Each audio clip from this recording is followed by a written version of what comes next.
കാസർകോട് 2 മക്കളെ കഴുത്തു ഞെരിച്ച് കൊലപ്പെടുത്തിയ ശേഷം മാതാവ് ജീവനൊടുക്കി.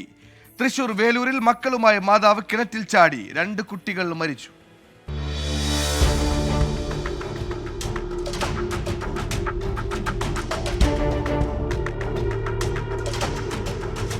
കാസർഗോഡ് ചീമേനിയിലാണ് 2 മക്കളെ കഴുത്തുഞെരിച്ച് കൊലപ്പെടുത്തിയ അമ്മ ആത്മഹത്യ ചെയ്തത്. ചെമ്പ്രക്കാനത്ത് സജനയാണ് മരിച്ചത്. സജനയെ വീടിന്റെ 2ാമത്തെ നിലയിൽ നിന്നും കുട്ടികളെ സമീപത്തെ മുറിയിൽ നിന്നും മരിച്ച നിലയിൽ കണ്ടെത്തി. ഭർത്താവ് രഞ്ജിത്ത് KSEB ജീവനക്കാരനാണ്.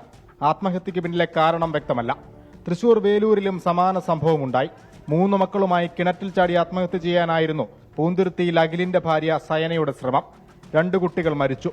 സയനയും 1.5 വയസ്സുകാരിയായ പെൺകുട്ടിയും രക്ഷപ്പെട്ടു.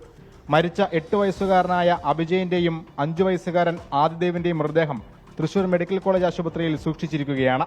സാമ്പത്തിക ബാധ്യതയെ തുടർന്ന് വീട് വിൽക്കുന്നതിലെ തർക്കമാണ് സംഭവത്തിലേക്ക് നയിച്ചതെന്നാണ് പോലീസ് പറയുന്നത്. കാസർഗോഡ് ബ്യൂറോയ്ക്കൊപ്പം 24 തൃശൂർ.